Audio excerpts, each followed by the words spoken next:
आज़ादी के स्वर्ण महोत्सव के वर्ष के उपलक्ष्य में केंद्र और राज्य सरकार द्वारा विभिन्न कार्यक्रमों का आयोजन 12 तारीख से ही चालू किया गया है और उसी के परिप्रेक्ष्य में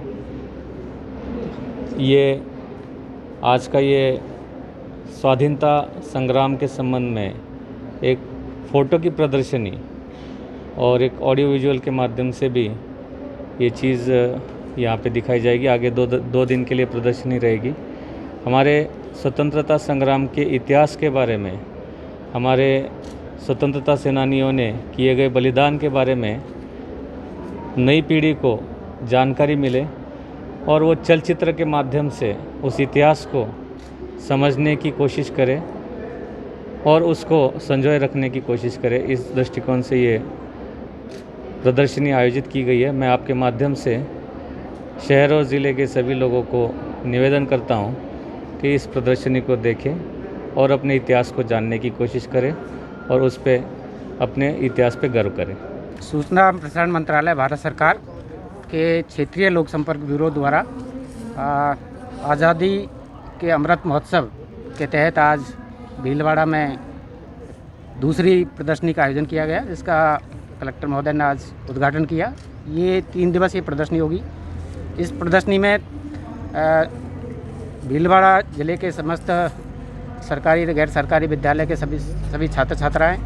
कॉलेजों के छात्र छात्राएँ, ICDS की महिलाएं और आमजन इसमें भाग लेंगे, ऐसा हमने प्रयास किया है। साथ ही इस 3 दिन में हमने लोगों को जोड़ने के लिए अलग अलग प्रतियोगिताओं का भी आयोजन किया है, जिससे कि लोग प्रतियोगिता में भाग लेकर जो स्वतंत्रता आंदोलन के रूप में किस तरीक़े से अपनी भूमिका निभा सकते हैं, किस तरीक़े से हमारे जो स्वतंत्रता सेनानी हैं उसको स्मरण कर अपने जीवन में अमल कर सकते हैं, ऐसा हमने वो कोशिश की है। और ये प्रदर्शनी, जैसे आप कलेक्टर साहब ने भी बोला है कि इसे अमृत महोत्सव का उद्घाटन दांडी मार्च को जो 12 तारीख को प्रधानमंत्री जी ने अहमदाबाद साबरमती से किया था, उसी परिप्रेक्ष्य में राजस्थान में जो पहली प्रदर्शनी थी जयपुर में महामहिम राज्यपाल ने इसका उद्घाटन किया और पहली प्रदर्शनी जयपुर में आयोजित की, दूसरी जैसे भीलवाड़ा में हो रही है और तीसरी नसीराबाद अजमेर में आयोजित की जाएगी। कुल मिलाकर पूरे देश में 75 प्रदर्शनियाँ इस तरीके की आयोजित होगी और इन प्रदर्शनियों का एकमात्र उद्देश्य है कि युवा पीढ़ी में, खासकर जो हमारे स्वतंत्रता आंदोलन हुए हैं या स्वतंत्रता सेनानियों के बारे में उनके जो किए गए संघर्ष है उसके बारे में जानकारी हासिल करें, उनको स्मरण करें और उनके पदचिन्हों पर उनके सिद्धांतों को अपने जीवन में किया गया है। मैं हमारे बीच उपस्थित बच्चों को, सभी बच्चियाँ हैं यहाँ पे, और हमारे आंगनवाड़ी आशा कार्यकर्ताओं को और मीडिया के तमाम साथियों के माध्यम से सभी लोगों को ये आह्वान करता हूँ कि भारत को आज़ादी दिलाने में हमारे महान पुरुषों ने, महापुरुषों ने बहुत बड़ा बलिदान दिया, जान की बाजी लगा दी, हर तरीके से योगदान दिया। लेकिन हम बहुत से लोगों को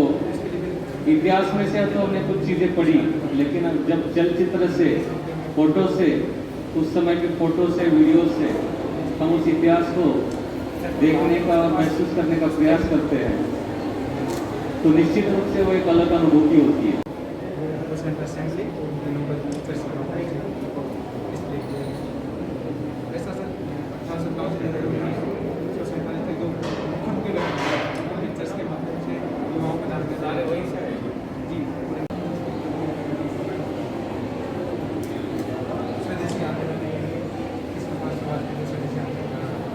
Thank you.